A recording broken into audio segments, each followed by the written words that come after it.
guys, खुलुमबाय नोंथांमोनखौ आंनि गुबुन मोनसे गोदान भिडिअ बरनायबा हरनाय थाबाय स दिनैनि भिडिअआ जाहैबाय दिनैहाय आङो ओरैबायदि मोजां जिनिसनि बागै खोन्थागोन जेखौहाय नोंथांमोना इउज खालामोबा जोंनि देहाखौहाय हेल्दी लाखिनो हागोन आरो लोगोसे बेराम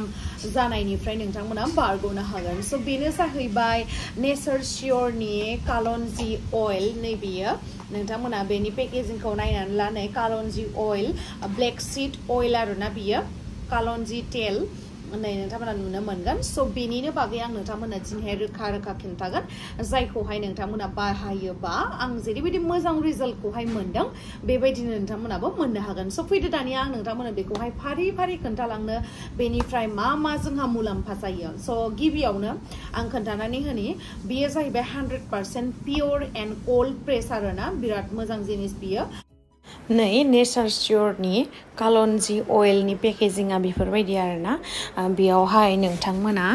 मोनसे मोजां पेकेजिंनि सिङावहाय थानाय बथलखौहाय नुनो मोनगोन बेयो बिराद इफेक्टिभ मोजां आरोना नोंथांमोना बेखौहाय बाहायना नायबासो मिथिगोन आं फारि बुंलांबावनो नोंथांमोना नायलांबाय था बेयो जाहैबाय आयुर्वेदिक प्रपाइटेरि मेडिसिन स बेखौहाय नोंथांमोना मोनसे मोननैल' मुलाम्फा मोननाय नङा बेनिफ्राय गोबां रोखोमनि मुलाम्फा नोंथांमोना बेनिफ्राय मोननो हागोन जेरैहाय नोंथांमोना पेन रिलिफ मोननो हागोन सानाय सुनायनिफ्राय बासिगोन आरो लोगोसे नोंथांमोनाव जुदि दानाथ' डायबिटिस जानाया एकदम कमन स नोंथांमोना डायबिटिसफोरनिफ्रायबो बारग'नो हागोन बे जिनिसखौहाय नोंथांमोना इउज खालामोबा आरो लोगोसे फरायफुनायानो जा बा जोङो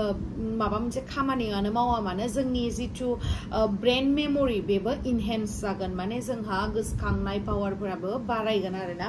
गोसोआव थानायफोराबो बारायगोन ओमफ्राय आरो लोगोसे होनदों बेयावहाय इन्टेस्टिनेल वर्म्सखौहाय रिमुभ खालामगोन आरो जोंनि जिथु जों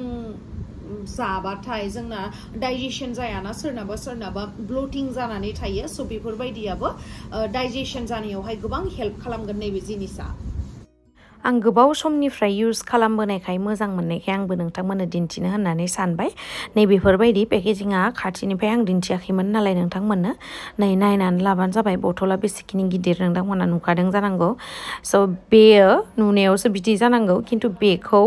जुदि जोङो इउज खालामोब्ला गोबां इफेक्टिभ जोंनि देहानि थाखाय मोजां आरो बेल' नङा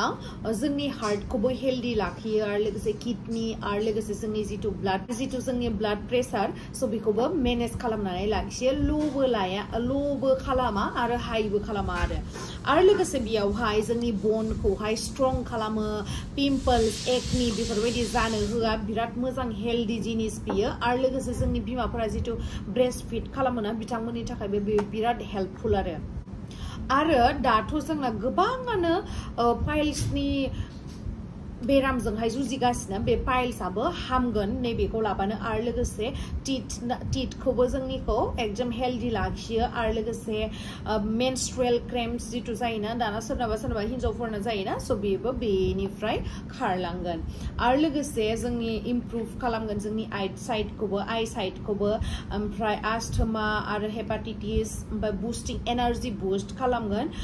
लोगोसे केन्सार जानायफोरखौबो बे जिनिसानो मेनेज खालामगोन स गोबां बियो जोंनि हेल्थ बेनिफिट्स खालामो नोंथांमोना बेखौहाय इउज खालामबानो जाबाय आरो नोंथांमोना बेखौहाय रिजाल्टखौ मोनखागोन स आं बेखौहाय